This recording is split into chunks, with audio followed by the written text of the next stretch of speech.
that would have been a hot start. Oh, hey, we're live.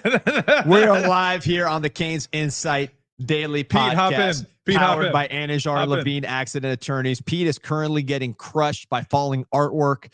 Very expensive, nice artwork that has been displayed in Art Basel. It is collapsing on Pete, although you seem like you've crawled out of it. I'm good. I gave him a heads up by saying, oh, no. There we go. I saw it happen in slow motion. We are live here at Casa Cultura. We're working on this as potentially a home long-term. I hope they have insurance. Yeah, seriously. Workers' comp. Seriously, right there man. For Pete. You all right, pal? I'm great. You good? This is what we put the work in the gym for, man. Yeah. Yeah, kept the core engaged while that art was falling on you. As always, powered by Anajar and Levine Accident Attorneys. We have Mike back from Daytona Beach. How you feeling? I'm feeling great, actually. I'm in a really good mood. This should be an interesting show because in the history of us doing this together, I don't think the pickings have been this slim in terms of Miami Hurricanes talking points, though I think I actually have an interesting bit of news that I haven't really seen reported out anywhere. I don't know if anyone's really talked about it. I do know that Miami Hurricanes fans have been openly speculating and have had takes. First, let me get yours because you're on the take when it comes to this baseball program. You're very pro JD. You're very pro Miami Hurricanes baseball, which I am too, by the way. I want the best for the program. I want to make it to Omaha one day. I have my feelings, and it's been very well known about this hire and the direction of the program. You are more optimistic. And a couple of weeks ago, you had plenty of reason for optimism. And then we all wake up at 9 a.m. Eastern to watch a Cal ACC baseball tournament game, and we get run out of the Durham Bulls ballpark. So I'm curious where your head's at right now. Are all the good vibes gone? Or are you still optimistic? I am pro Miami Hurricanes. I am pro whoever the coach of the Miami Hurricanes is. Can you be pro? Can you be pro talking into the mic as well? I'll be pro talking into the mic. I am pro whoever the coach is. I am pro Miami Hurricanes. I don't hire anybody. I don't fire anybody. I don't have that kind of pull, although someone in the CanesInsight.com message board, 7 million posts and counting, just started a thread a couple days ago asking me to fix the transfer portal. So some people think I have pull beyond what I'm capable of, but I support whoever's there. I can tell you you've never pushed out a coach ever? How?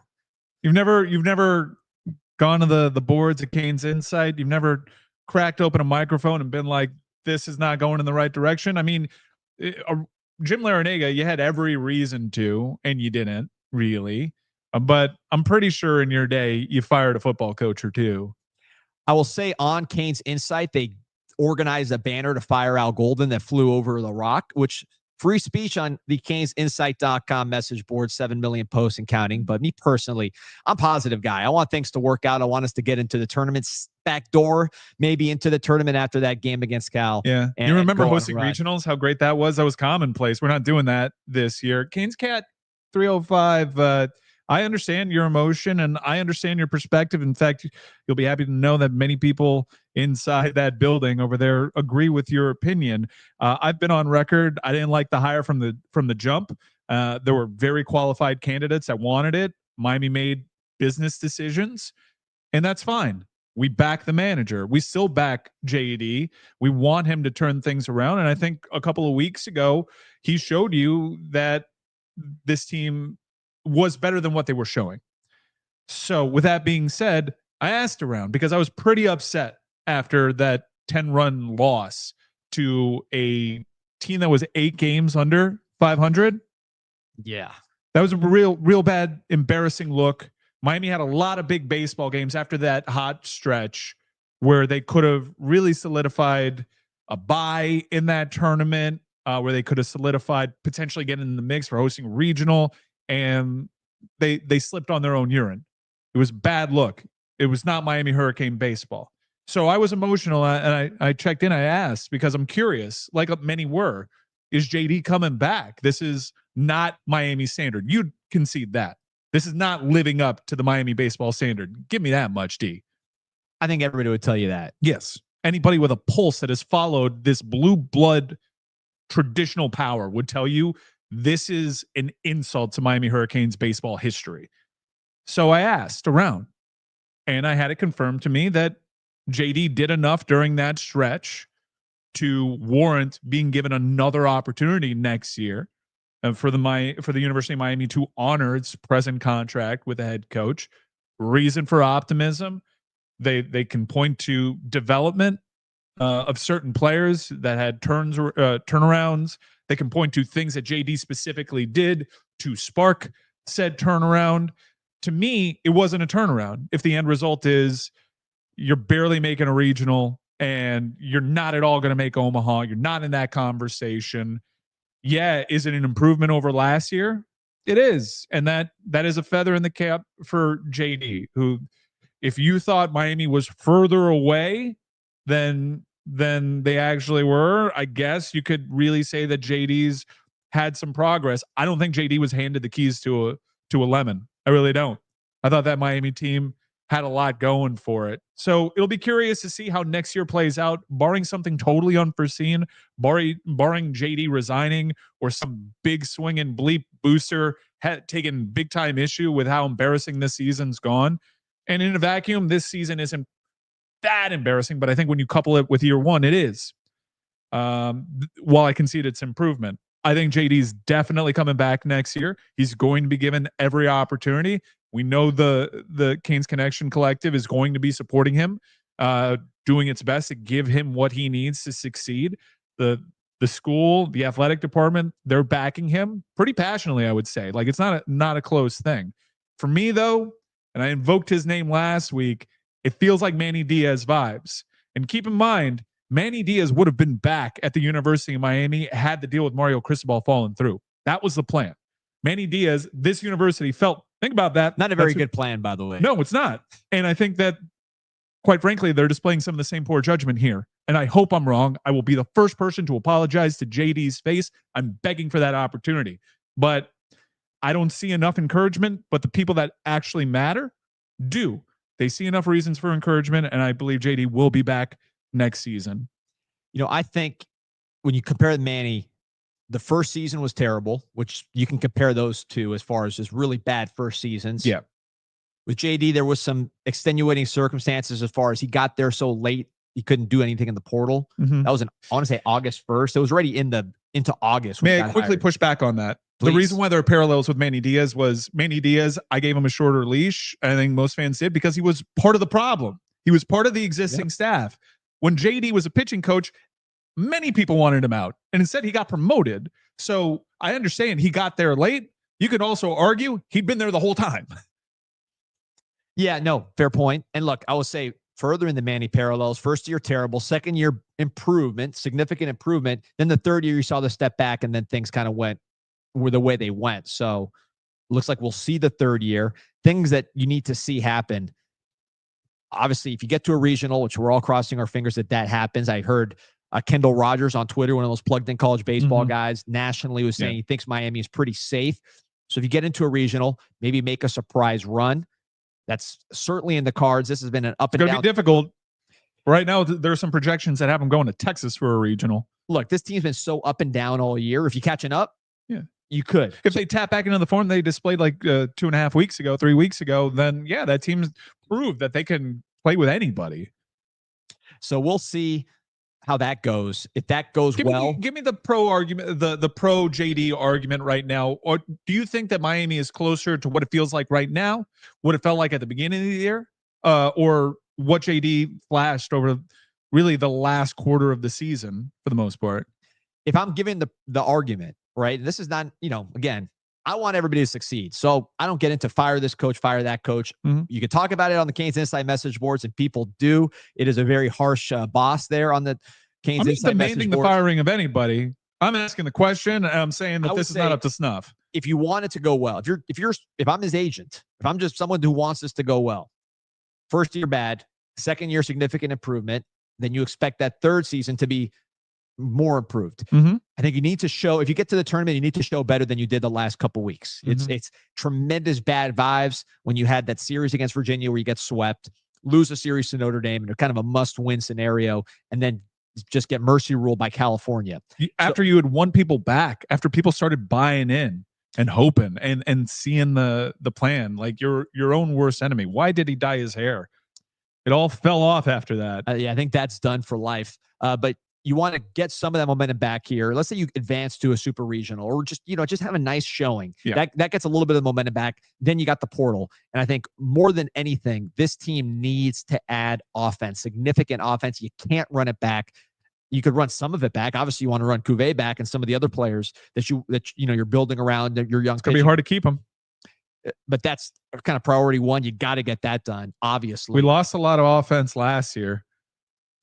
It was a bottom of the barrel offense last year. It was pretty much a bottom of the barrel offense this year. I got to check the updated stats, but I believe we're second to last in runs. So our record is very much overachieving relative to the run scored. So you have to improve that number, significantly heading into next year. So that's where I think if JD's coming back and your reporting, I know, is rock solid, you have to hit the portal hard, make some tough decisions to add more firepower. Just not talking about any particular player, but if we're just talking about positions where you need more production, first base needs to be a bat first position. It has not been the last 2 years at the University of Miami since Torres got hurt midway through last year. Right field needs to be an offense first position. You need to get a DH that's going to really produce at that spot. And you're going to have to replace potentially an Ogden if he gets drafted. Dorian Gonzalez, your captain, leaves. There's a lot of things that need to get done. You have two young pitchers that have been effective in the ACC with Siskar and Darius. That's a good place to you build your pitching staff around. Still need more there. There's a lot of work to be done. There's going to be a lot of turnover just by natural attrition of guys graduating and leaving. So I'm curious. Huge portal season. You might know because you follow college baseball on the macro level much closer than I do. I basically just follow the Canes. And Pete, this might be a homework assignment for you in the chat, frankly. We did lose some offensive firepower in the portal last year. Curious to see how those players did, how much Miami misses those pieces, and kind of forecasting, like, what does this mean for the talent that we do have that is actually executing at the dish? How hard is it going to be to keep them? Because those players are going to be, it's going to be hard, man. We know how aggressive the SEC in particular has been at poaching some of the most elite talents. Cuvée is certainly one of those in the nation. I'm worried about JD's very, in fairness to him, short track record when it comes to talent acquisition. Another thing, and this might be inside baseball quite literally, is fundamentally, I don't necessarily agree with his approach to talent acquisition. And first year, I kind of think that he was a little resistant to even the collective. He had a plan and he wanted to reassure everybody like he was man for it, which isn't uncommon for a first-time head coach. It was, quite honestly, Manny was in a different era, but Manny Diaz turned out to be a much better coach now. And he was much better for his Miami experience.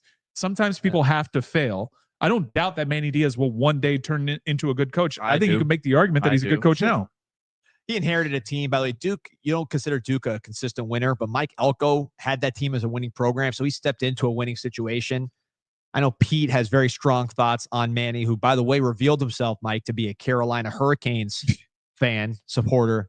I don't know how you say it in hockey, but Pete, just what are your thoughts on what Mike's saying here on Manny? You don't think Manny Diaz has I think you could point to last year, first year with that program, and say that was a very good job. And Elko took over a program that wasn't a good. I don't know what their record was when Cutcliffe left, but like that program was relatively healthy. We'll see when Manny now can put his own stamp on the program. We'll see what happens there.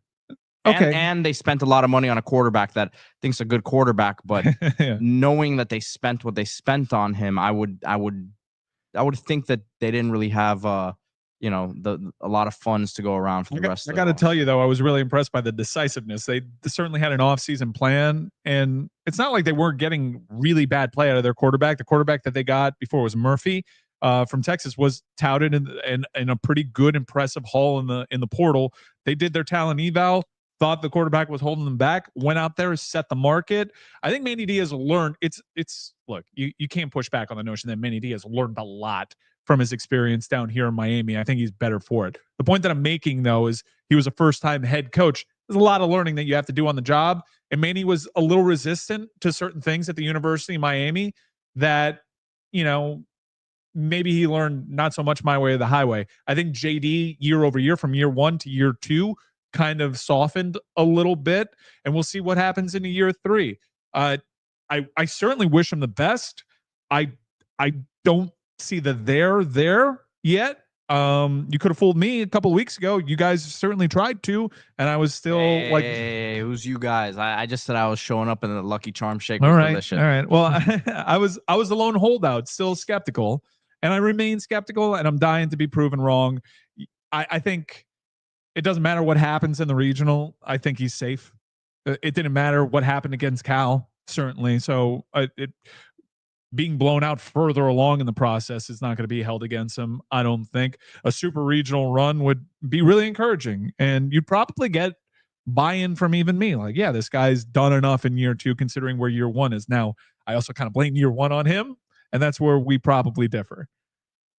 By the way, shout out to Salas, Reed, and Cox, sponsors for Canes Baseball Talk. Best friends Canes Baseball has. Represented Hawk Tua in her SEC situation.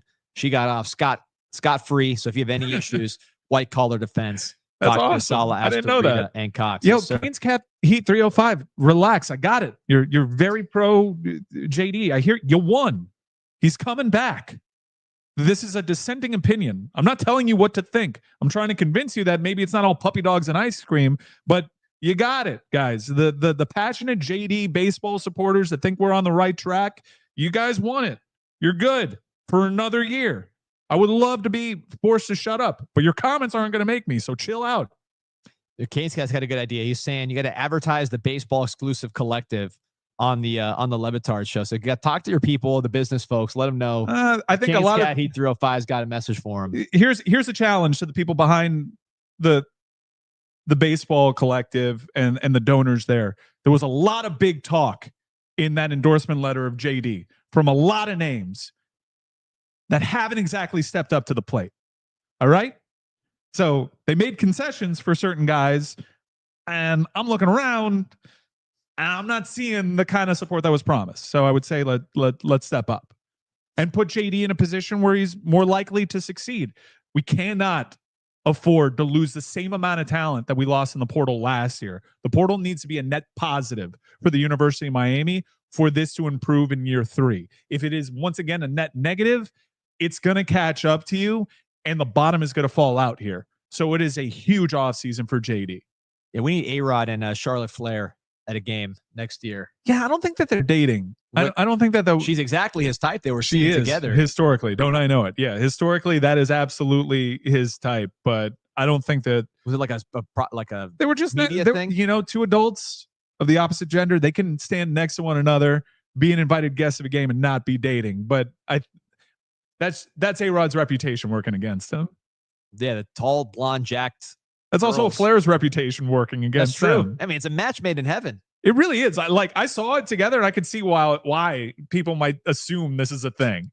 Yeah, it's absolutely A-Rod's type. And I'm here for it. What a power couple that would be. Love it. By the way, Charlotte, now we're not there yet. Love what she's doing. Love the leaning into all the stuff. She looks great. Big fan of what she's doing. Pete, I know half the people on here, Raverson Canes Football Talk.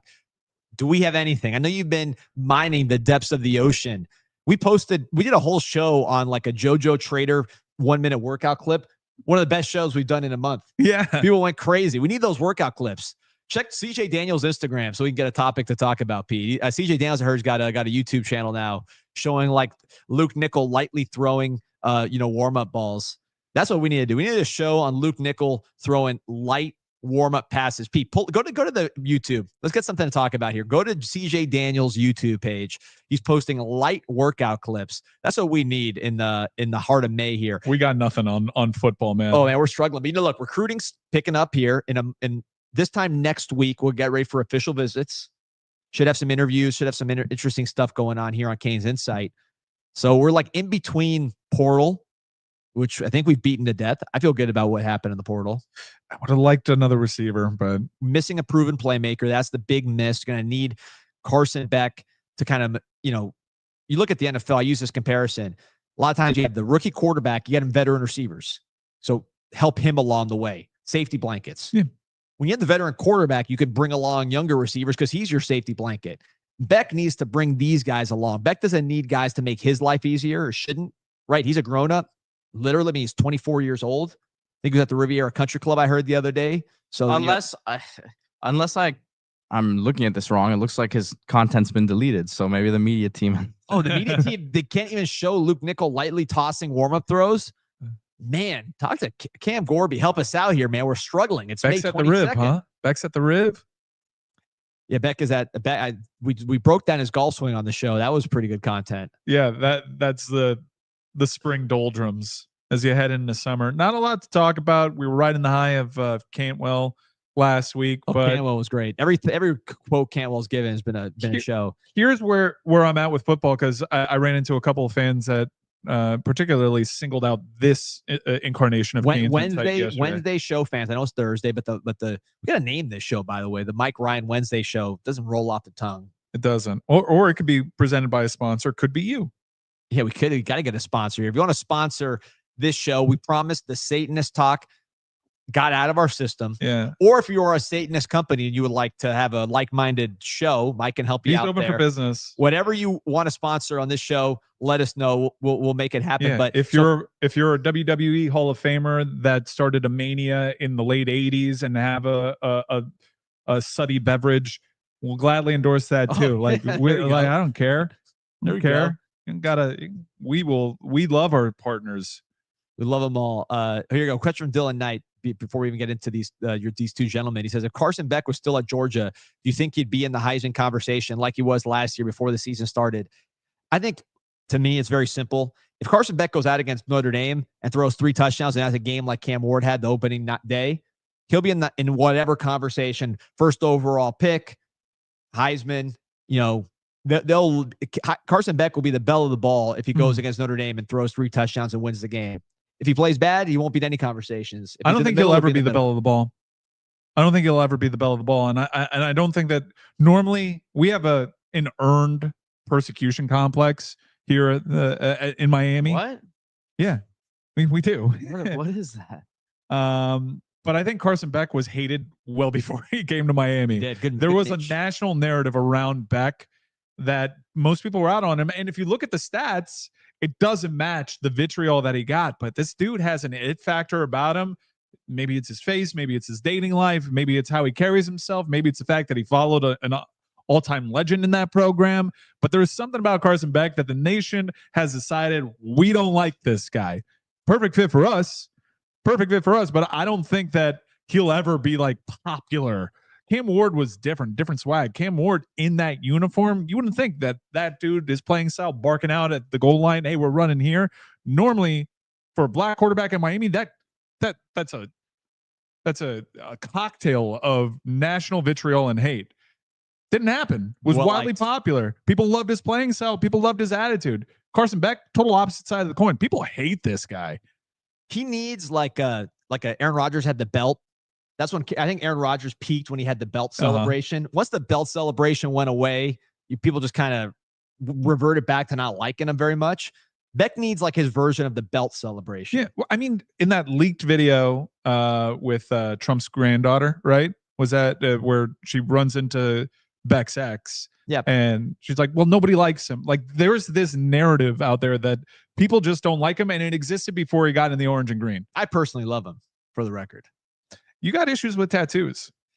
I'm getting over it. I'm becoming more open-minded about what a quarterback can and can not have on his arms. So we'll see. Obviously, if he flames out, I'm going to be more passionate than ever on this take. But I'm happy to be proven wrong. I'm an open-minded guy. Speaking of which, here we go. I got a question from Brian. Fellas, when was your first game? Mine was 99 Gator Bowl versus Georgia Tech. That was great when Dorsey kind of solidified himself as the quarterback. First OB experience was 02 FSU wide left. Another great game. For me, my first game that I have any memory of is my parents took me to the Michigan game where Steve Walsh had the comeback with Chudzinski. I don't remember the game, but I remember just being in that car, being up there. So that was my first kind of memory of life. What's your first memory of life? I went to a couple games at the Orange Bowl with my dad in the early 90s that I don't even remember who the quarterback was. I went to a BC game and a Pitt game. And then like the first like real vivid memory that I have of remembering like the players and the atmosphere was in the OB against Brian St. Pierre's Boston College team. Yeah. And then I went on a crazy run of just going on pretty much every game at the OB. Was Brian St. Pierre after the championship? Was he before? Brian said, which championship? Like at the 2001 championship. It was like around the championship year. Got it. He wore what, number 2? Yeah. Yeah. My first game was against Rutgers, pouring in the rain, 0-1. I think that was Shiano's first or second game. It was the game after the Penn State win on the road. Absolutely pouring. I remember in the Orange Bowl that game. I don't remember the game, but I remember it being pouring. And I mean, it was a blowout, but I remember staying until the end. There you go, baby. Vaughn says Fiesta Bowl, PSU, worst night of my life. You know, again, we reflect on that night. We're the bad guys. Meanwhile, Penn State's carrying a certified pedophile on their shoulders. I think we've established who the good guys were and who the bad guys were there. But I want to get to this situation. So you go to Brightside. You go on the show yesterday talking about your social anxiety. You don't like people approaching you. 2 fans of this Wednesday show, or I guess the Thursday show, the unnamed Mike Ryan show, sponsor pending if you guys were interested. Sponsor could be you. Could be you. Came up to you, said, I know you don't like being bothered, but let's talk anyways. You were very gracious to these fans. If you're listening right now, let us know in the chat. So many questions about Miami's offense. I just stole all your Lofton takes. Oh, it's good. They're good takes. Oh, you know what you're talking about. You've been out there in practice more than I have. So, question related to that. By the way, thank you for representing the show properly there. I'm always nice to fans, man. I'm always nice to fans. We got a question from Ghost of Devon Donaldson related, which is, can you guys do a Canes Insight tailgate for Notre Dame? I know you typically like to tailgate in the black lot, surrounded by multimillionaires in a very kind of staid atmosphere. Not a lot of juice in there. No. It's kind of I provide the juice. Big Range Rovers. Yeah. Spaced out. Mm-hmm. This is kind of my impression when I've tailgated out there. Yeah. So it's also far from like the happening tailgate scenes, and it's always very warm. And also, as a Golden Cane, I got free food and alcohol inside. So inside the AC. So the tailgate experience is mitigated some. And I do love a proper tailgate, but to walk far away from all the other lots. Look, I understand this is first world problems over here, but yeah, if we can set up D-Money, we can set up an event before a game where we can talk to people and take photos, and I'll put on a brave face. Well, I mean, you know, having had the Mike Ryan tailgate experience, you know, I'm very much the same, you know, a sweatier version of how I am on the show and in life. I find you at the tailgate calm, quiet, and you'll just kind of stealthily walk to the back and put on like some very unusual song choices, whether it's a Carlos Vivas Fruta Fresca, or maybe the AJ and Just Big Boom. That song's called We Bring the Boom. Yeah. And then you'll just walk back silently until the time for the next unusual song direction. That's my outside perception of the Ryan tailgate experience. Am I missing anything there? No. That's exactly. I'm not one of these people that gets like super hyped before a game. I've had my heart broken too many times by that. I'm a little jaded by the experience now, and I work myself up in the game. Like I hate it when people peek at a tailgate. I judge them for it, and too many people like peek at a tailgate and then they're a sloppy mess for the game. And I can't think of anybody in this room who would fit that description. No, I'm not pointing fingers. I know that this runs counterculture. People get really lit for a tailgate. I pace myself because of like the setup that I have, which is a pretty sweet setup. Also, I got TVs in my box, and I like to watch the games. I'm such a college football fan that I like to know what's going on. I like to try to watch the game and see who I'm going to complain about the next Canes Inside show. So yeah. But vibes are important to me. I like to have a beverage or two before, and play the music and make sure everybody else has a great time. That's my deal. And that would be the case if we ever got like a proper Canes Inside tailgate going. Maybe we can co-brand it with Canes Cartel. When I do go to a remote tailgate, it's Canes Cartel. Maybe we can do something co-branded there. Be happy to play AJ and Big Justice for people and make sure they're having a great time. Or sponsor to be named. Yeah. You sponsor the Canes Inside Tailgate. We'll get Mike Ryan out there. Pete, if it's an afternoon game, he may be watching, Sri Lankan under-17 soccer, so it will conflict with his timing on that, perhaps. It's tough, man. Getting me out there is it's a mission. Yeah, he doesn't probably a no. Doesn't come out to games all that much. I do like it when Pete's out at games. It is a sight to behold. We'll just let the legend have as few descriptors around it as possible. Trenton Breeze saying CIS Tailgate Live pregame show. I don't believe you can have 15-year-olds at a drunken pregame. Sure you can. In public, like, they get televise it. Yeah, sure you can. He's 16 now. I mean, you don't give him a drink. Right. I mean, there's plenty of kids at these tailgates. That's the problem. Everybody's going to want him to buy a drink because, by the way, Breeze has been killing. He just dropped a new nugget. It looks like we're going to add someone else to the roster. Oh, there we go. So he already knows, though. You got to bring some water. That's the key. Oh, by the way, thank you. Number one, Kane. Hit that like button. Like and subscribe to the channel. Appreciate you guys. Nice hat. Them Trick Daddy Kane saying, can Pete get a word in or what, fellas? Well, I know Pete, and I know that he is dreading us talking to him when there's nothing to talk about on a Wednesday, and he's enjoying us BSing this way through. But the people have spoken, Pete. So, what's on your mind, Kane related or otherwise? The only thing on my mind is Sunday at 11 a.m., man. It's a nervy week. The Indianapolis 500? Yeah, is that the qualifiers for it? No. The qualies have been happening for Indianapolis 500 qualies the last 2 weeks. It's confusing. Interesting. So what is Sunday at 11 a.m.? Championship Sunday. Oh, soccer? Yeah. What's happening? It's the last. We're already at the last week of the Premier League season, so there's still European placing to be decided. And wait, you don't say Premier? It's Premier. Premier League, yeah. Why do you want to say Premier? That's it's how not they say the, it's a Premier League. Premier League. So you use an English accent to say an English word, despite you guys being American. Am I hearing that right? You can say if you want to say the Premier League, right? It's Premier, you can say right? the Premier League. Okay. It's like a tomato thing. Only you're actually talking about tomatoes in this case because it is an export from that country. But I mean, do whatever you want, pal. I hate people that are gatekeepers about that sport in particular. It's the most accessible sport in the world. That's why it's the biggest sport in the world. And you have hoity-toity soccer fans in this country being snobs about it.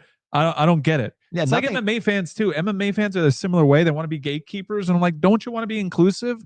Yeah, you can call things out. This is weird. You have questions, let me answer them. Let me not be a jerk about it. So what's the answer for the use of an English accent for a word that is an English word and you're American? Whatever floats your boat, pal. Look at Chris Whittingham's become one of the biggest play-by-play people in the sport, and he's Colombian. I mean, my reason for it is I don't listen to Americans talking about European soccer. So I don't hear the word.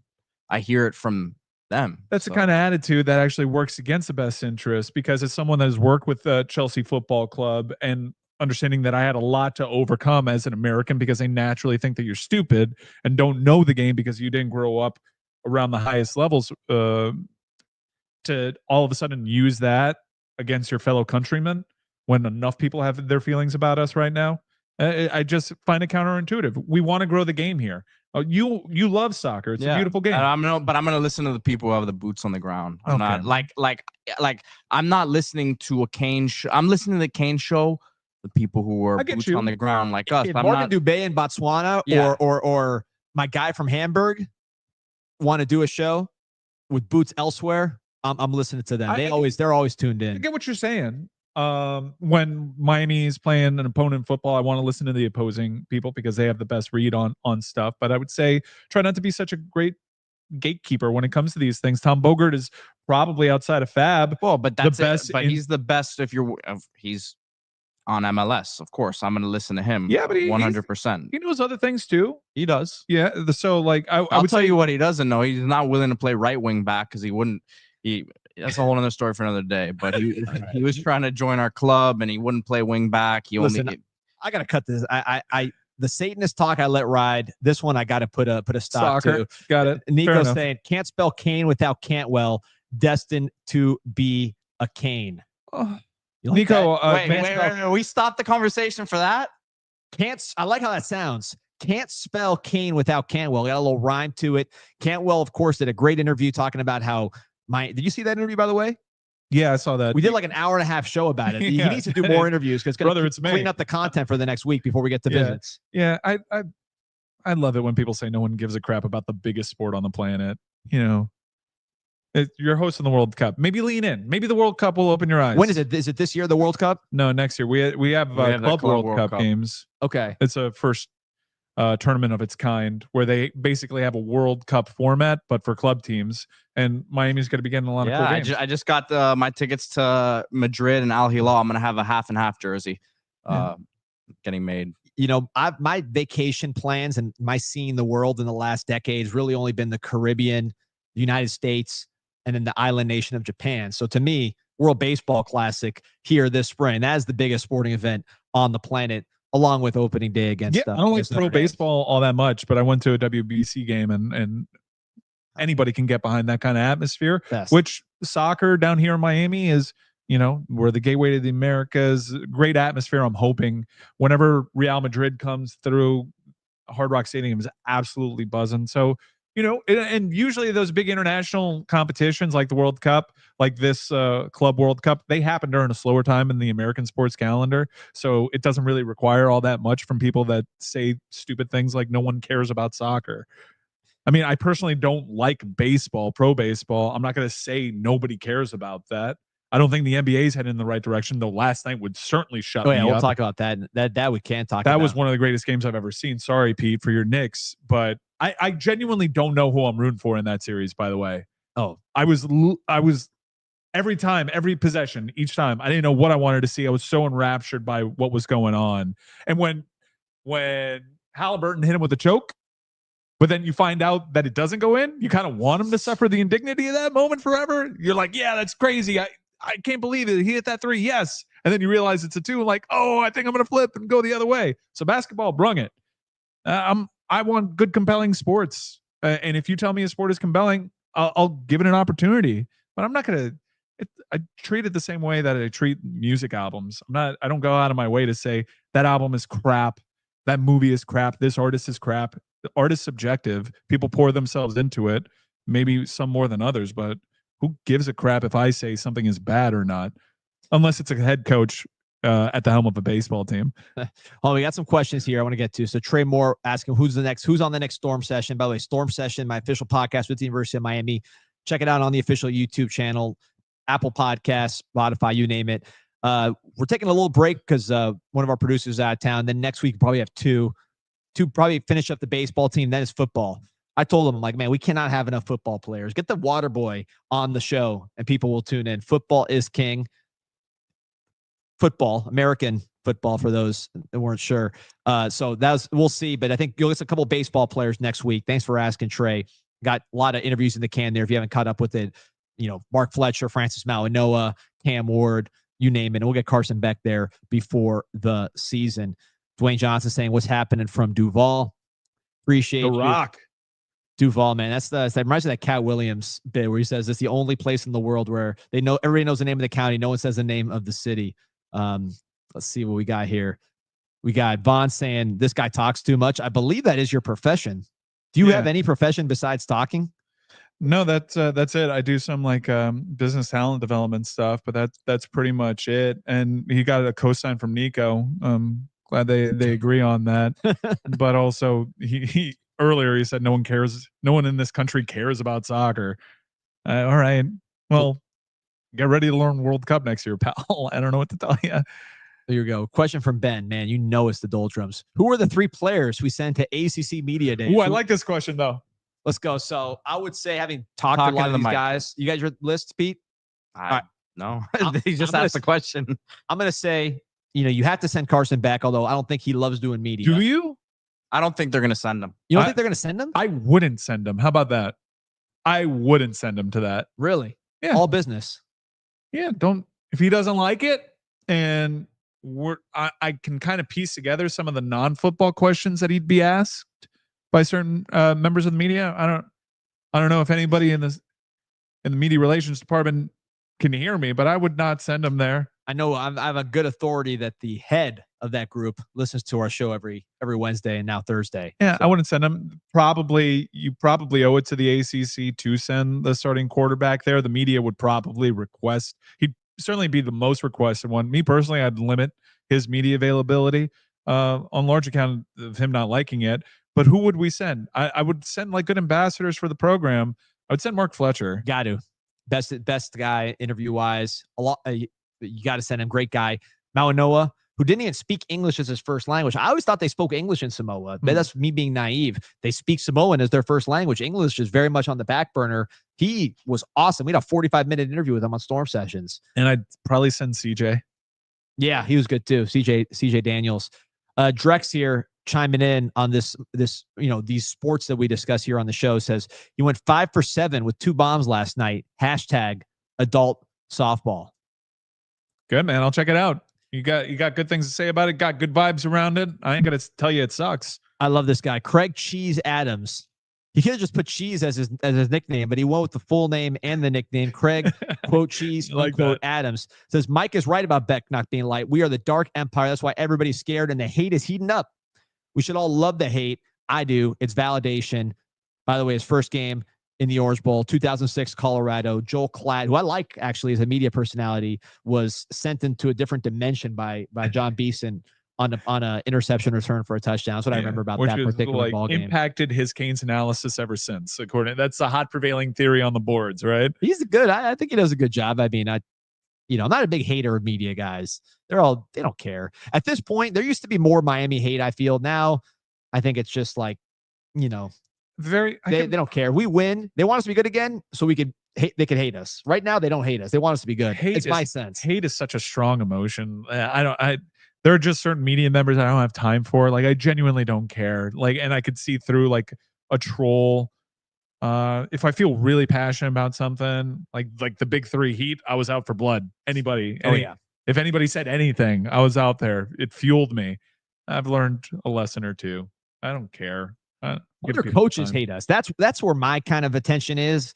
Other coaches hate Mario because of the way he recruits. Yeah, like Bielema, Matt Rule. Yeah, Mario's got a Carson Beck element to him too, where the nation at large just doesn't like him for whatever reason that they've kind of made up their mind too. Like Mario Cristobal was very good in 1-score games. Was in terms of the analytics and the decision making. Miami had a lot of tight games, and for whatever reason, people can only remember the Georgia Tech thing that burned him, and then not going for it against Syracuse, I guess. Meanwhile, in between that, Miami has about 10 1-score games, and all came down to coaching decisions that we were looking at each other in the stands. Like, is this the right move? We have Kevin Clark texting NFL analytics people. Is this the right move?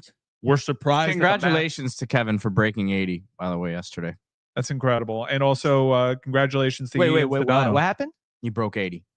It's a golf. Oh, broke 80 on the golf course. Yeah, Kevin Clark and Sedano. Nice month for that guy. Kevin Clark and Sedano had their final Around the Horn appearance. Shout out to Tony Reale and the incredible crew over at Around the Horn. That show won't be missed. But I would say that Mario Cristobal did a lot last year to put away that narrative, and people didn't care. He gave people the one moment against Syracuse that they could kind of latch on. And that's the nature of college sports in particular. Like, if you're not a fan of a team, you're naturally predisposed to hate them. You don't have lukewarm feelings, especially if you're a rival. Like, you don't want to say anything good or encouraging about someone. I say UNC's on my list. Mike Lombardi was taking shots at Mario.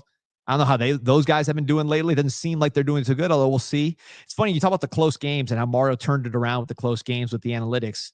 I think having TBD and then having Cam Ward probably had a lot to do with our close game success. Kind of like how, Bill Belichick had Tom Brady. He seemed to win every close game. Now when I see him, he's dressed like a pirate. These girls dressed like a mermaid. Pete, pull up the Bill Belichick mermaid picture if you can find that, so we can see what we're looking like in the he ACC renamed his boat?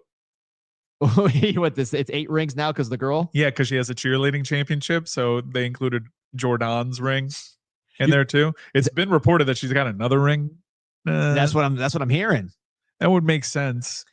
I would love nothing more. As you know, I've been a longtime proponent that Don Shula is the GOAT and Bill Belichick is really a product of Brady. Nothing would make me happier than him coming to the cauldron of the ACC Coastal. And I know the Coastal doesn't exist, but he's still got to play these powerhouses and getting. Look, there he is right there. If I may, you always mention Tom Brady as a reason for Belichick's success, and you always tout Don Shula. Remind me again who Don Shula's quarterbacks were. I believe he went to the Super Bowl with Don Strock and David Woodley. Okay. I believe he went undefeated with his backup quarterback in the National Football League. Okay. Just a couple of things that he has done that Bill Belichick couldn't dream of even trying to do. I'm impressed by your preparedness to defend your point, but it's Johnny Unitas, Bob Greasy, and Dan Marino. Johnny Unitas was injured that year and actually played his first game in a while in that Super Bowl III and barely was able to function. Earl Morrall, man, got them in there. Okay. With he at one point moved a running back to quarterback to get to the play deep in the playoffs. Okay, but if I were to play the Belichick Unitas. game, I'd say Tom Brady was my backup. You know, I had Drew Bledsoe, and then Tom Brady was my backup, a 6th-round draft pick that I helped develop. How did he do with Drew Bledsoe, by the way, the highest paid quarterback in the league at the time? I believe he won a Super Bowl. 5-11, I believe. He won a Super Bowl. That's how he did with Drew Bledsoe. Yeah. In fact, Tom Brady got knocked out of that AFC Championship game, remember? And Drew Bledsoe came in and performed admirably. So, yes, he did well with Drew Bledsoe, D-Money. I'd say so. Drew Bledsoe was on the roster when they won a Super Bowl. Got a question here from Cold Jacket saying 45-minute periods without ads. Never going to work in the U.S. Talking about soccer. Not talking about the Canes Inside podcast because you know we're going to talk about Islas Canarias, the #1 Cuban restaurant in the planet. Eileen Andrade, nationally renowned chef, won all kinds of awards. She's been here in the studio recording podcasts, friend of the studio, friend of the show, the Andrade family, 40 plus years providing the best Cuban food on the planet. You can go to Finka, which is their high-end Cuban project. Unbelievable, right? Lines out the door for fine dining. But if you want to get something quick, that's why they call it Cuban Express, Islas Canarias in the Dayland Mall. You got the OG hand, the most famous croqueta in the world, plus all the different items, mojo chicken, jamon serrano for the soccer fans in the building, kimchi mojo pork. I know Johnny Lagoon loves that. Got a buffalo cauliflower for the non-meat folks like myself, loaded fries, empanadas, you name it, they got it. Islas Canarias, the #1 spot for Cuban food. We got a fierce debate in the chat about wrestling versus soccer versus adult softball as kind of what's the best sport of those three. So it's like a niche sports fight going on in the comments section. Like, it's your wheelhouse. You're the niche sport king. I'm looking at your laptop. I see I see hockey, which I don't say niche, but it's the fourth sport. Not in this town. This is Titletown, Pete. NASCAR. There you go. No. Biggest AM Motorsports on Sunday. Wait, why is it Titletown? Because the Stanley Cup resides in Sunrise. Professional cornhole league. We're in Sunrise right now? It's South Florida. It's the Florida Panthers. Oh, please. What is that? They're closer than Inter Miami is. I mean, what are you doing? I mean, okay. By the way, the University of Miami plays along County Line Road. I'm getting a lot of comments on this desk. Folks are saying it looks like it was from an old high school. I dig it.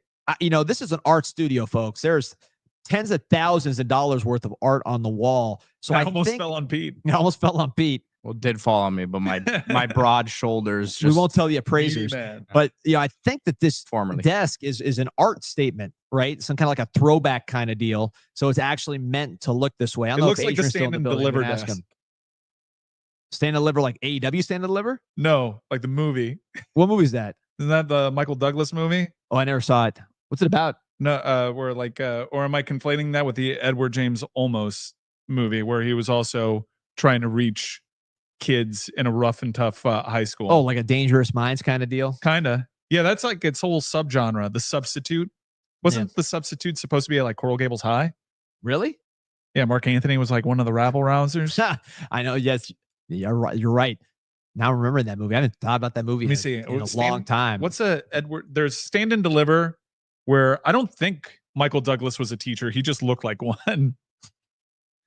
That's what I'm doing. Here we go. That does look like a substitute teacher desk, though. The desk is a set piece for The Walls Have Ears. Las Paredes Oyen, the play. Oh. I seen that play. Phenomenal. Shout out to Roby Ramos, who directed that fine play. I saw it at the Cuban, what's it called? That place it's on Coral Way. It's like the Cuban Museum. You ever seen that place driving by? By like Maria's Greek restaurant. I know you're deep in the Greek community. Yeah. That's where Ari's law offices are at. Ari's law is by there. So Roby Ramos made a phenomenal play about the Cuban experience, which I saw before I even knew him. So this desk is from Cuban Diaspora Museum. There it is. Called. great spot. So I went to see the play, and like part of the play is, the communists kidnap this guy, and the sister of the guy is looking for the brother. So I go to this play with my wife and like her friends from work, trying to be sophisticated. Obviously, me, I'm usually when I go see, live performances, it involves suplexes and things of that nature. So I'm trying to see a play and get a little more cultured, show off to my wife's work friends, these fancy academics, that I'm a man of culture myself. So we go to this play, The Walls Have Ears, which was outstanding. But before the play, like we're all sitting there having drinks, and then the girl from the play is walking around in costume, like, has anyone seen my brother? Has anyone seen my brother? In Spanish. And I see, like, whoa, let me help you. So I spent about 5 minutes trying to help this girl find her brother, not realizing I'm getting worked the whole time, because it's like an immersive play experience. Now they start the plays early in character to, I guess, create an experience. And everybody knew what was going on except for me. I'm like, why are they so chill? This woman is dressed like she's from the 1950s and lost her brother. She needs help. And no one was helping her except for me. So didn't make a great impression there with the crowd. The Edward James Olmos movie is Stand and Deliver. Lou Diamond Phillips was in that movie as like the Mark Anthony type of like rough kid that Edward James Olmos is trying to reach. Lou Diamond Phillips got a lot of Hispanic roles despite being Filipino. He did. I was going to say, I didn't know he was Hispanic. By the way, the play will run again at the Doral Cultural Arts Center this coming June 13th, July 6th. Really a great play. Enjoyed it thoroughly, despite being completely worked at the beginning. Everybody was laughing at me. It was a tough experience, and I should have known. Wrestling's my thing. Those are the shows I go to. I should have known all the time, man. You've been duped by a lot of bad Miami Hurricanes football teams. So and I've also worked. I've worked many people as well. Yeah. That's the thing. The ultimate con man does not like to be conned or admit that he's being conned. Yeah, you definitely can't trick the trickster. Desk looks detonated. Need a GoFundMe page for a new desk from Antonio Acosta. Chris Brown saying "Falling Down" is a good. Was he a teacher in that one? I honestly never saw that movie. I just saw the poster at Blockbuster. Me neither. Which was always there. To be fair, wasn't exactly marketed to like an 8-year-old me. But that desk looks like it's a holdover from nuclear drills. I saw you hide under that desk, you might actually be able to survive. Well, I think the play is set in the Cold War, so that's why the desk is like a Cold War desk. I believe that the play is set in the Cold War. That looks like it's made entirely out of lead. Here we go. What do you got here?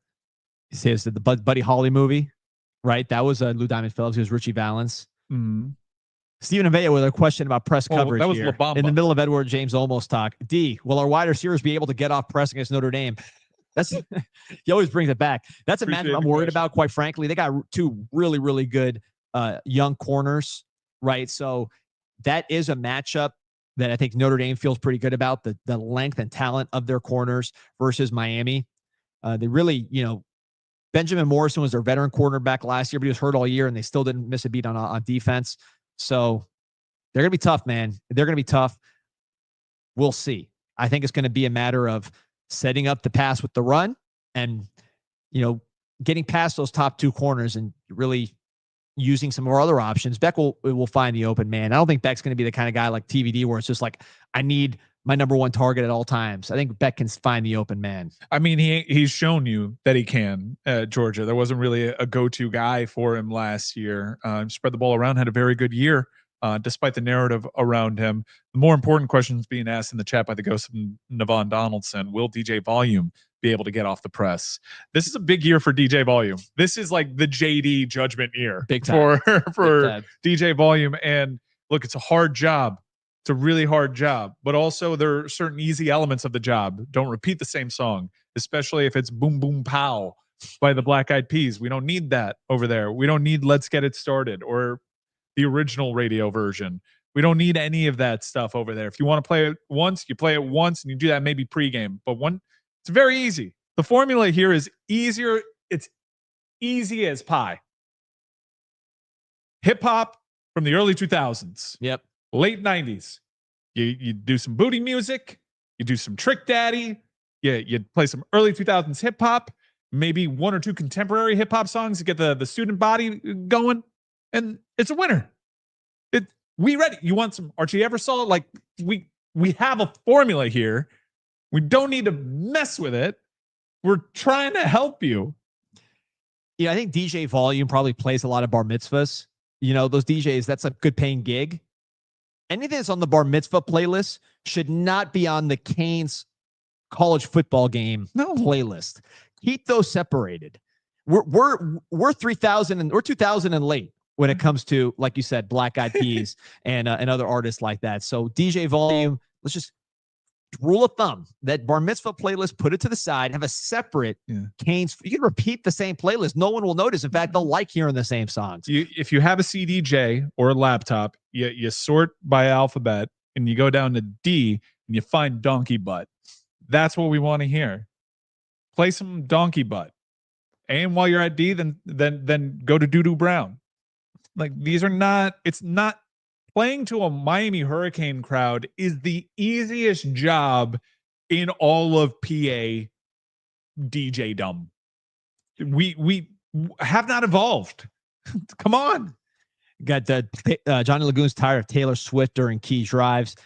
Navant Donaldson saying no more La Vida Loca. Loose Screws is saying, I check in to see if you guys are talking about anything, and you're not. We'll see you tomorrow. Loose Screws. Appreciate it. Brian saying, let's see here. Brian's saying, DJ have been dropping the ball for a long time. We never got Wayne's Go DJ when we had DJ Dallas. Still upsets me. Yeah, I remember, DJ Irie was all over. He had Go DJ every time Damon Jones hit a 3 for the Miami Heat, and never got it for DJ Dallas. So, yeah, not very good. Antonio Costa saying needs more ballin' boys. Definitely need more ballin' boys. Pete, do you have any thoughts on the music front? Need more European stuff. Yeah, Pete has quite an evolution musically. Yeah, the song, Mike's song of the day, I actually put him on it. Hold on. Wait, Pete, we don't have to talk about it yet. Okay, well, I want to hear your music takes when we get to that, because I know you've evolved quite a. When I met you, it was only like Chicago rap, like. See, I really wasn't as you see. You said that the other day too, and I didn't say anything. You told me that you hated music. I wasn't into Chicago music rap like that. I was into Atlanta rap. I apologize. Atlanta rap. You mentioned before that you just hate music. When I first met you, you could not care less about music, and now, like, the more FIFA you play, the more you turned on to music. I'm a man of culture.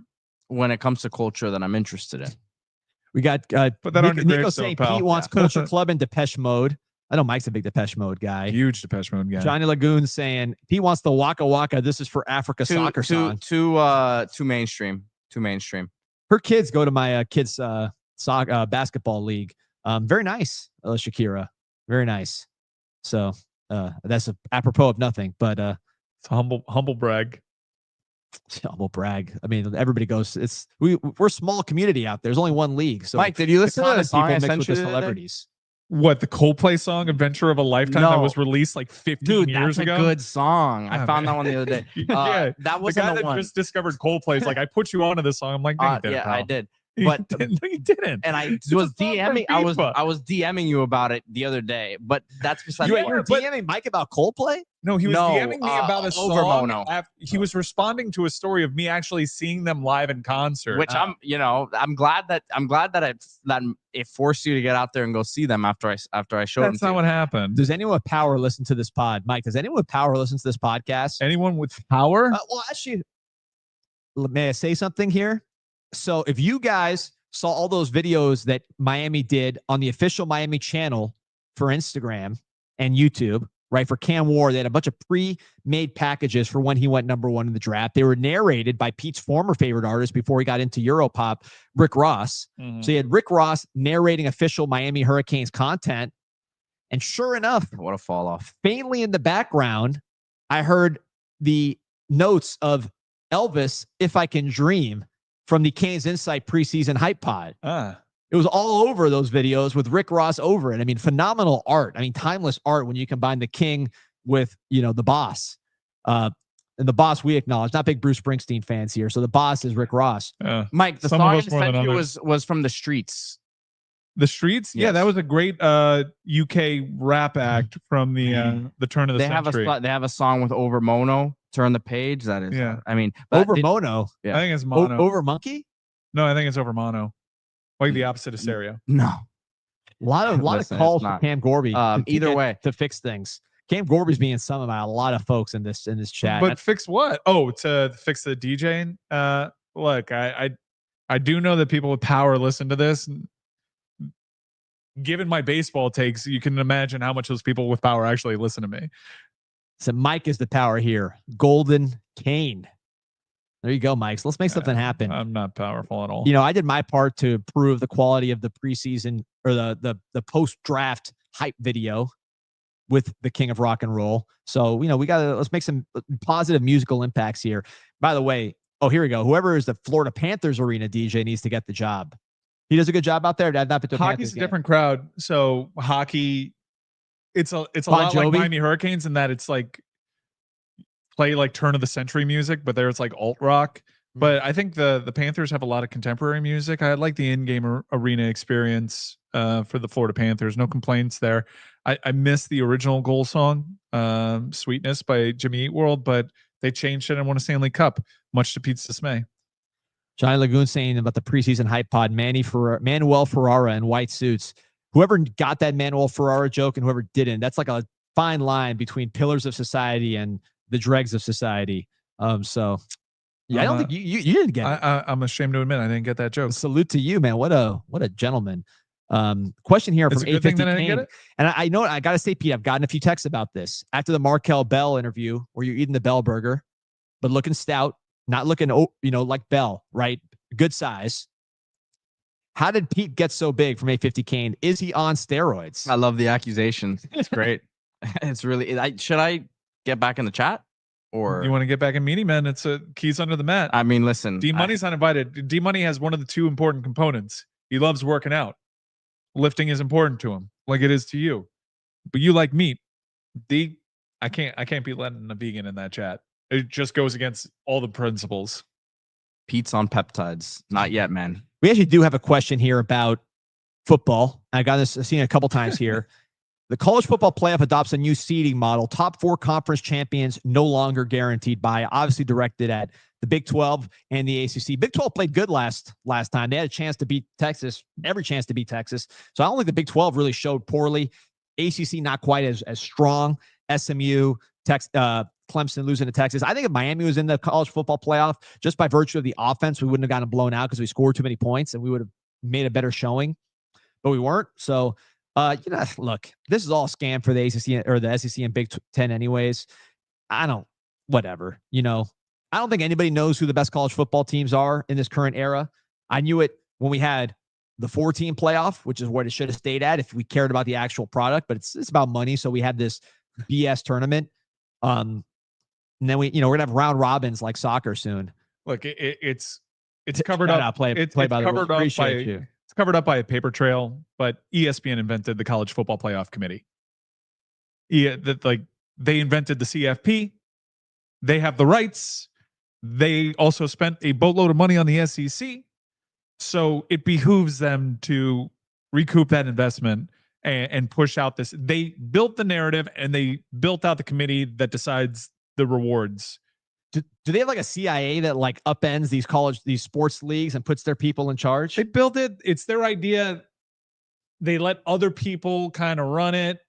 They say they don't have influence and we're all just supposed to trust them. The same way we're all just supposed to trust that Nick Saban isn't a paid lobbyist because he's never asked about it, which is a shame. Just ask the man the question so we can have that answer on record rather than just espouse what a lobbyist would without being confronted on it and platforming that as opposed to maybe a dissenting opinion, maybe a discourse, maybe just a disclaimer saying this is a paid lobbyist, so do with that what you will. Nothing there.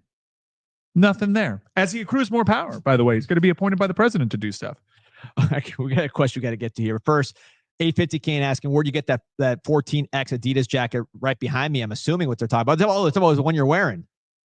Think so. All right. Well, I was talking about this one right here, which you want to get jackets like this, only one place to go.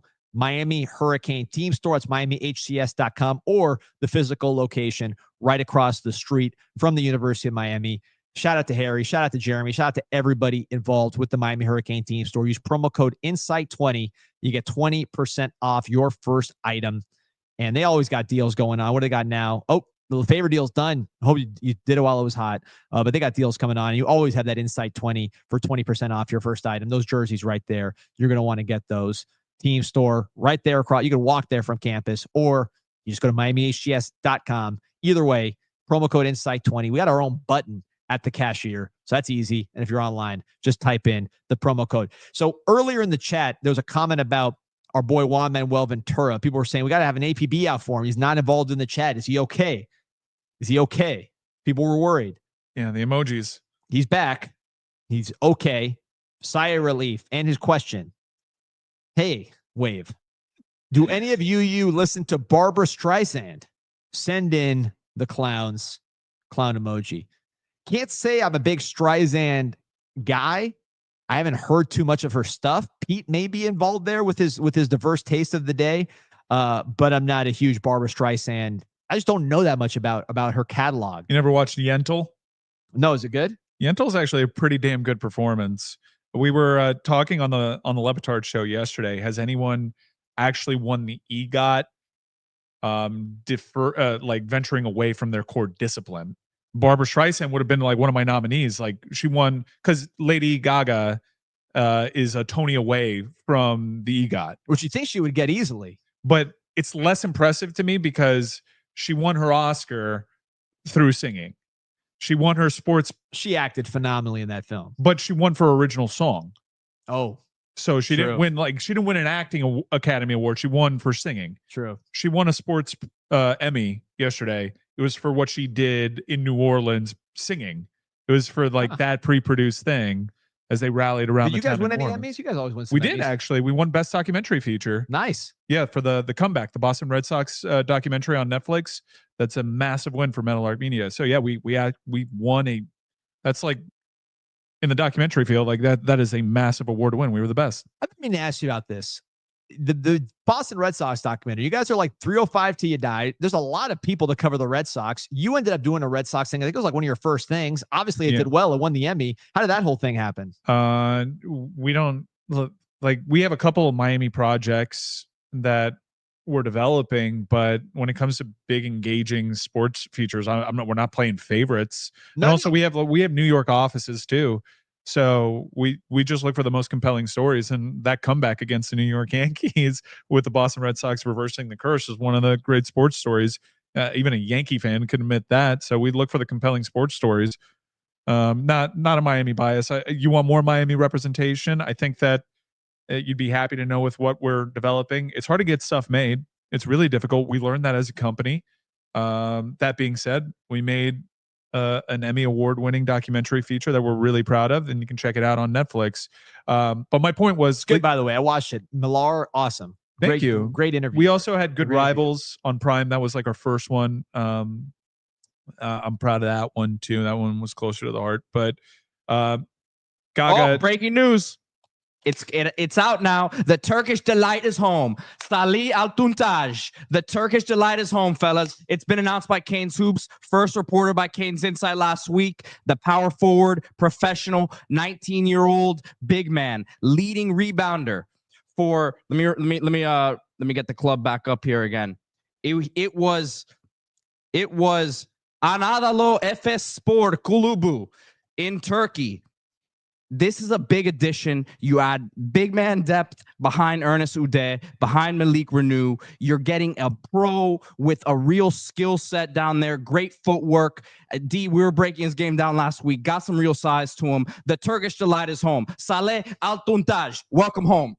You pull up the video. We got to see this guy in action. I would recommend. We've done this already. This is our third Turkish delight breakdown, but I think you need to be here to. I would love to. Let's go, man. This post game. Let's go, man. This is a big one, man. I'm telling you right now, we are casting a wide net. We will go to Europe. We will go to Eastern Europe, Northern Europe, Southern Europe, Western Europe, wherever there's talent, the University of Miami, Jay Lucas, and this coaching staff will go find it, and it will be developed. Andrew Moran will develop you. He will take you to the next level as an NBA prospect. This is an exciting pickup, man. We're going to Turkey. We're going to Istanbul. We're going where the talent is, man, and the talent is not only going to be going other places, it's coming to Coral Gables, baby. Welcome to the U. Salih Altuntaj, the Turkish delight, man. Let's go, man.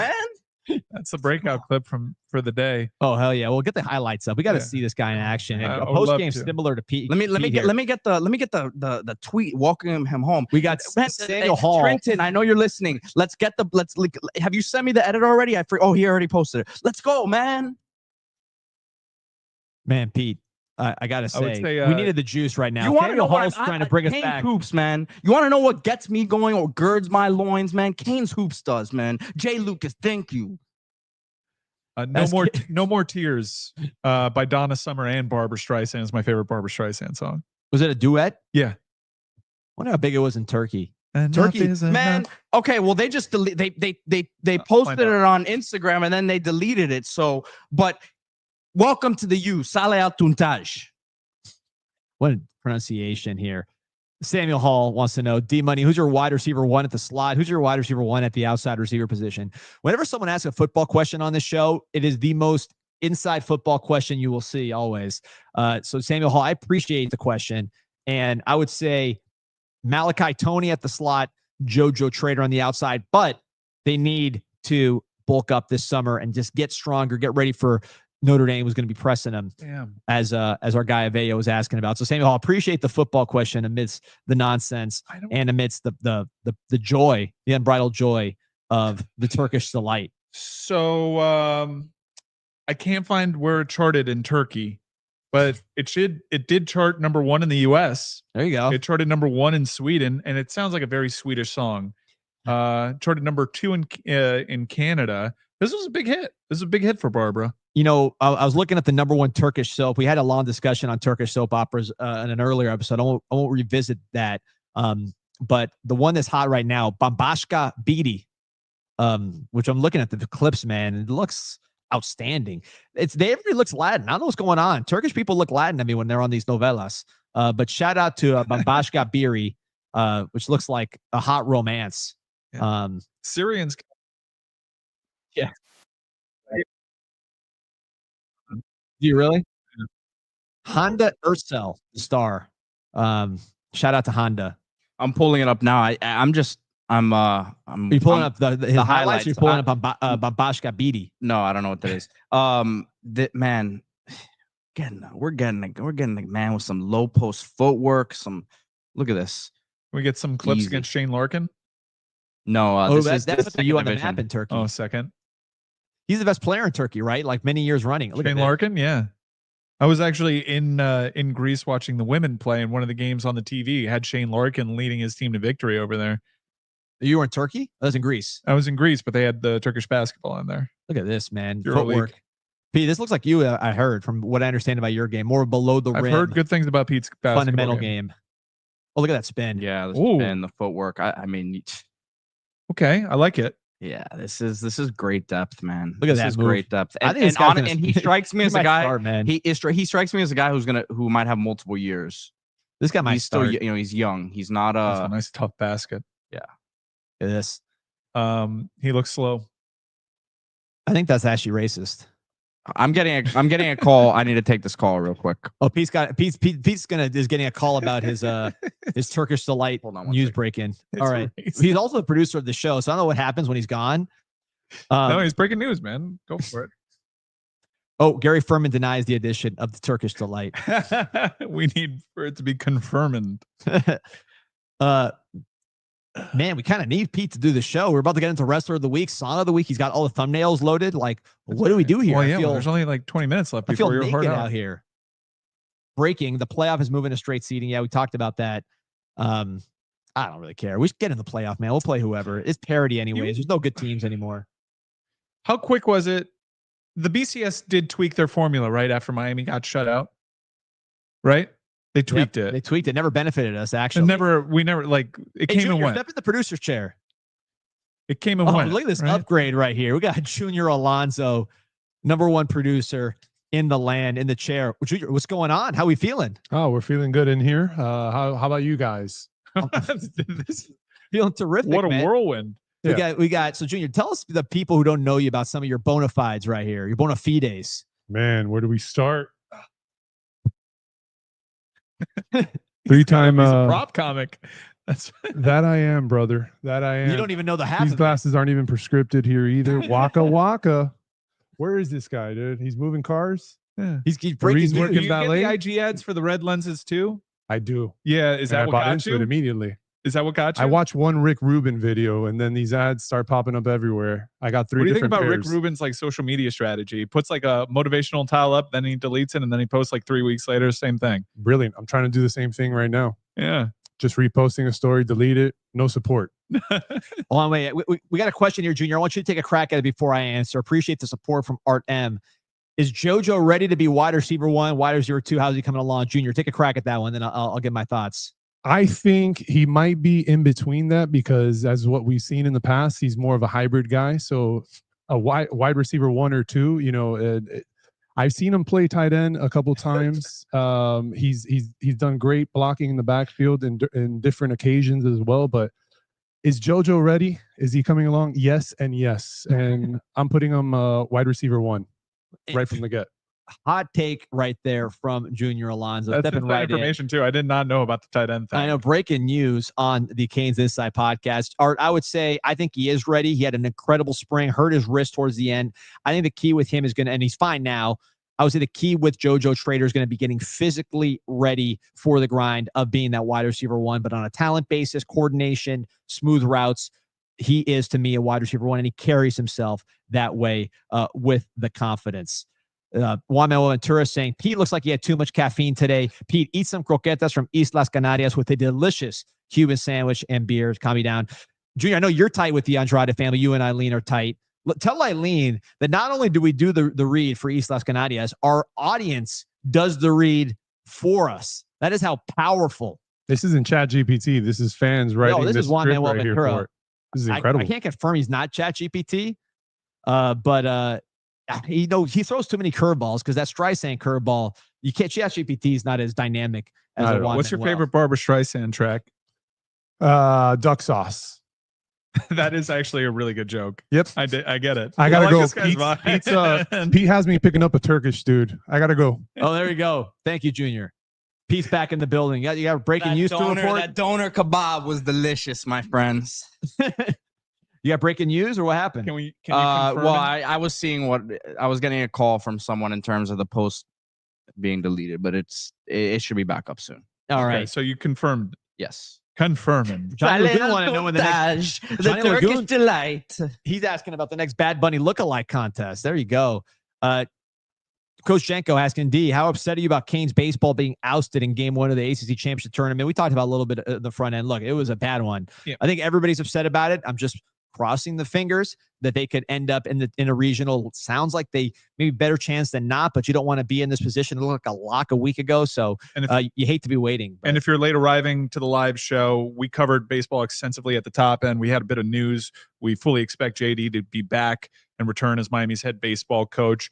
Miami feels like he did enough during that great stretch of baseball that they played earlier. We get into it a little bit earlier in the show. So I got a call here at 3 with some attorneys, probably billing $1,000 an hour for the call. High-powered. Andajar and Levine. High-powered call. No, Andajar Levine, much more affordable. They only get paid if you get paid. Andajar and Levine, 1-800-747-FREE, 1-800-747-3733. Take control of your life with Andajar and Levine. They only get paid if you get paid. These lawyers get paid regardless, and they are extremely high-powered. It's a serious, serious call at 3. So before that call, I have to get ready and get myself in a serious mindset by discussing the latest in the world of professional wrestling. So, I'll start here with my wrestler of the week, Mike, because as you know, I turned 40 this past week. I am a man. And as a sign of maturity, my wife's birthday present to me was not, a nice Grayson polo or some nice shoes or nice restaurant reservation. Her present to me for my 40th birthday was actually tickets to take my son to Saturday night's main event in Tampa. So phenomenal 40th birthday present from my wife. Shout out to Dr. Money for that gift. And basically I take it as a pass that I don't have to mature. She's saying, you're good. You're good the way you are. You don't have to mature just because you turned 40. You've done a lot of maturing. Oh, thank you. Thank you. But not in this way. So I will be there to see a match that has been a few months in the making. People have been asking for it, and the storyline has happened, which is R-Truth versus John Cena. So my wrestler of the week, Pete, if you're still producing this program, R-Truth. My mind's in Istanbul right now. Quite frankly. So John Cena, R-Truth. I will be there. By the way, What's your favorite R-Truth wrestling memory? He's been in this game for a long time. dude, man, honestly, recently, I mean, the pandemic, he was hilarious. You know, when he went to Austria instead of Australia, Yeah, it was my funny. kids remind me of that one all the time. I mean, amazing thing is the guy probably could beat the hell out of half the wrestlers in the back. I mean, he's still in great shape, but he plays the comedy role. By the way, I got to get to this. Nico Jones asked about Turkish barbers and bathhouses coming to the Gables. There is a Turkish bath. I know this because my cousin had his like pre-wedding party at a Turkish bathhouse on Saturday. Everybody was fully clothed. I couldn't go. I had something going on, but I saw a lot of pictures at the Turkish bathhouse. Everybody fully clothed, but they do have a Turkish bathhouse here. My favorite R-Truth memory was when he entered a Royal Rumble and he brought a ladder into the ring trying to catch the money, trying to grab the Money in the Bank briefcase. That was pretty good. I also find a lot of the stuff that they did with him wildly offensive. Yeah, I gotta say, it's amazing. They haven't got in trouble for it yet. Yeah. But people seem to like it. Honestly, it's for kids. Kids love He's for R-Truth. kids, and I mean, Vince is out of the way, so they got a little bit higher end comedy there. Vince was very lowest common denominator. Oh, we have Juventud Guerrero here. Let's put him on a lawnmower. That's how Vince operated. A great opportunity for R-Truth to defeat John Cena. It's a I'll non-title be there in match. person. It's a non-title match. Thankfully, R-Truth hasn't done anything to deserve this title match. I hate non-title matches. Is the thing I hate the most in the world. I Why? hate title matches that make no sense. R-Truth does not. What ranking system? What He hasn't been defeated in a what while. path to this title has R-Truth taken? He hasn't had a televised match in like what, 18 months? John Cena walked Singles right into match. the picture. He hadn't wrestled in a long time. Yeah, fair enough, I guess, but he won the Elimination Chamber to earn his shot. We got to talk to Tunney.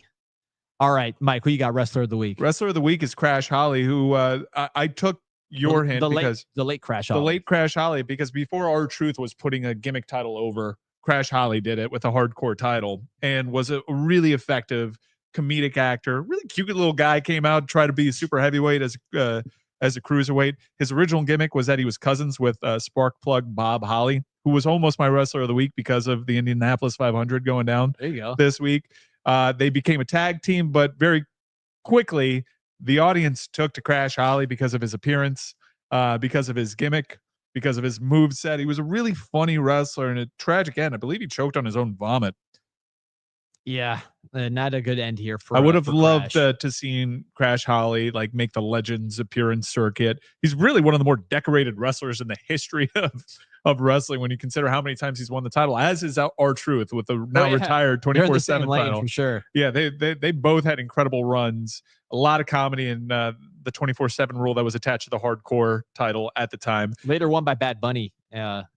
Yeah, recent so era. I think people remember the Attitude Era for the top line stars, huge stars, big time rivalries, McMahon versus Austin. But what kept Raw so great too was it was a appointment you couldn't miss a second of it because their lower card and mid card programs were also so good, and they had comedic elements too that weren't just raunchy. Sometimes they had really good fun comedy that was actually family friendly, and Crash Holly was a part of it. And you also had Kai and Tai trying to castrate Val Venus. Yeah. Remember when Shane McMahon used to do Funaki's voice? Funaki would come out, speak Spanish, but get dubbed by an American voice that was heavily accented. It was actually Shane McMahon doing that.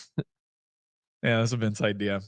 Pete, what do you got for us here? Most anticipated segment of the week. Well, listen, I would say Murat Bozburus, but I don't think many know him as the great German Turkish pro. There was a wrestler called Sylvester Turkai.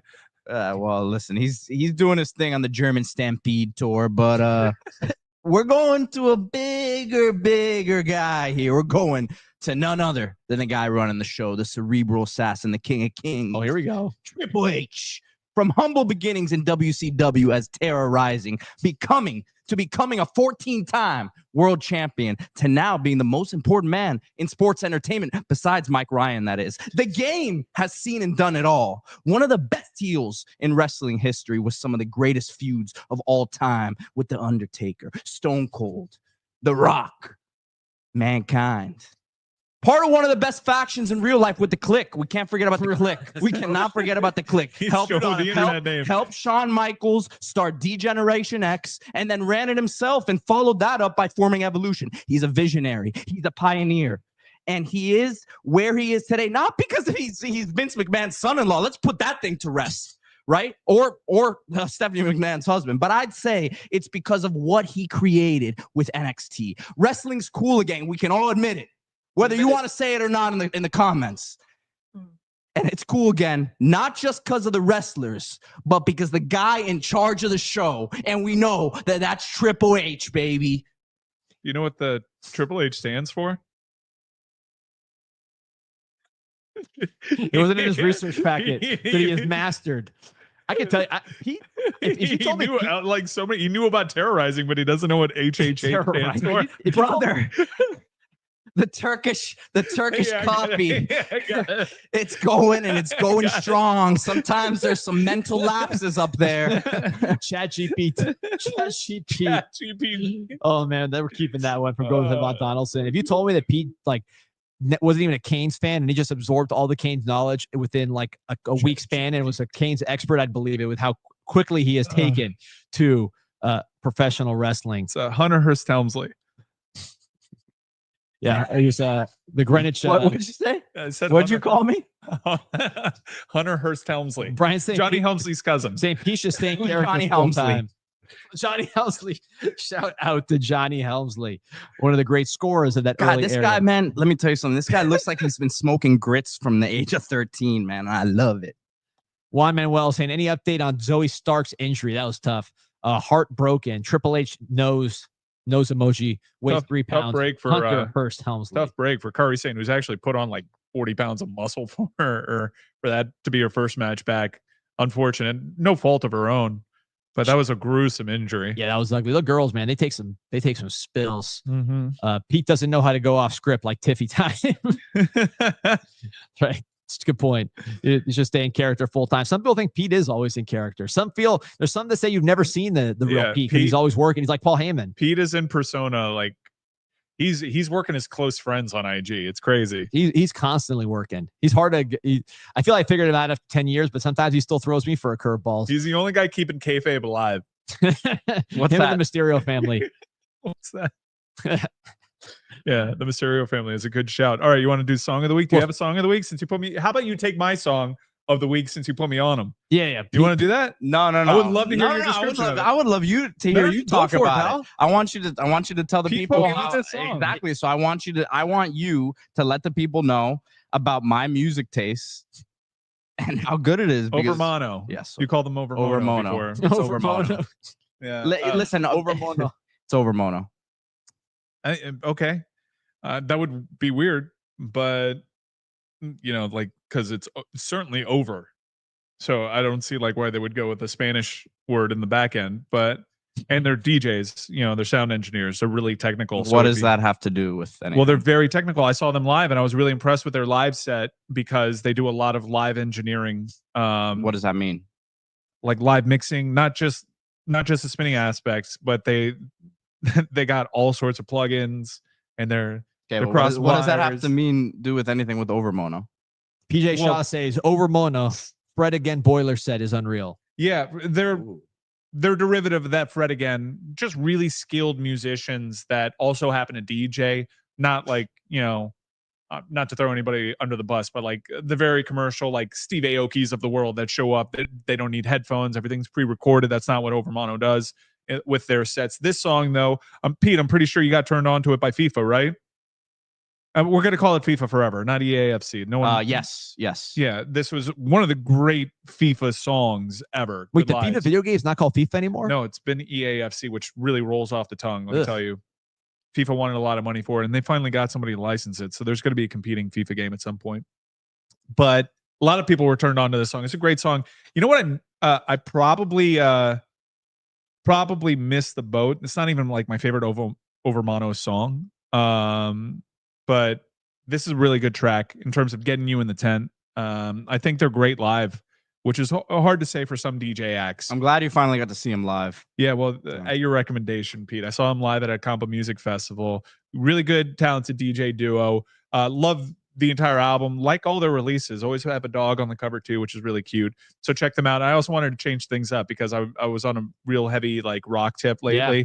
So I was surprised when I listened to this on the way over. I was expecting some more there. You were in a heavy mode for a while. I saw Knock Loose, you by the came way. in, by the way, with tremendous energy, tremendous pep in your step. And I wonder if this Good Lies, is just reflective of your overall vibe, because it is a lovely, happy song. That I've been listening to a lot of death metal lately, a lot of like really heavy metal. I saw Knock Loose in Daytona at Rockville. When I say it was one of the greatest festival sets I've ever seen, I'm not pulling any punches. And I've been posting videos on my social. They had the biggest wall of death ever. They split the entire infield of Daytona. Everybody walked to one side, down the middle in the half. And then you had a guy dressed like Jesus walking down the middle with his arms outstretched. And then when the breakdown hits, everybody runs at each other full speed. I know it looks very dangerous, but it was a really good crowd. Everybody was looking after one another. No one was really trying to hurt one another. But Knock Loose live, I didn't think that they could sound good live. I didn't want to put it on this playlist because it is really aggressive if you're not like used to that kind of music. But I highly recommend. I'm a big Knock Loose guy now. Well, if you are a fan of this show, one of the two people who was at Brightside and saw Mike Ryan, and you're in that Venn diagram of highly weird circles. Yeah, right? This is a weird show. Our show is weird. Kane's Insight Podcast, Kane's Insight Playlist. It's on Apple Podcasts, or it's on Apple Music. Sorry, it's on Spotify. You got my takes, you got Mike's playlist as well, and taking a little journey. So I'm going with a song that I've loved since I was a high school kid at Belen. Tattoo You, one of the great Rolling Stones album, one of the surprise classic albums of all time, because it was in the 80s. People didn't think the Stones still had it. They came with this album of basically outtakes. Start Me Up was the hit from this album, was like a reggae outtake from the 70s, and they put it all together. They had two sides. The first side, all rock songs. Second side, all ballads. This is the first song on the ballad side, Worried About You, also falsetto like your song. So if you're in that falsetto mood, we're feeling it today. We're feeling so good about the Canes that we're putting falsettos out there. Great song. He sings it in a, kind of that falsetto style. Then boom, gets hyped up at the end. I have a comment about this. Let's go, P. We got a comment. Let's go. What is the comment? Why is Cristiano Ronaldo on the cover? You think that's him? There's a question about Ronaldo, by the way, leaving your precious Saudi Arabian. So I got to go in a minute, but let us know. Like and subscribe to the show, by the way. Go Canes. Let us know how you feel about Cristiano Ronaldo leaving your beloved leaving desert. the Al Nassr. I'm not an Al Nassr guy. I'm an Al Hilal man, so it doesn't really affect me. It's Al Nassr. I've been mispronouncing that this entire time. Like Premier? What he was saying, Al Nasser? No, I was like saying Al Nassr. No, Al Nassr. Nassr? Yeah. I got Al Hilal right. Yeah. Al Hilal qualified for the Club World Cup. Yeah, right? I'm going to the game against Madrid. I'm going to have the half and half Hilal, and Hey, before we get out of here, Pete, give them the pronunciation of allegedly our newest big man, so they can go I'll Canes. tell you, for nothing going on in Miami Hurricanes athletic world, we broke 2 stories on this show. It's true. It's Go true. Canes. Go Canes, baby. Go Canes. Canes. Go get you some doner number one kebab, spot. baby. Back on Wednesday next week.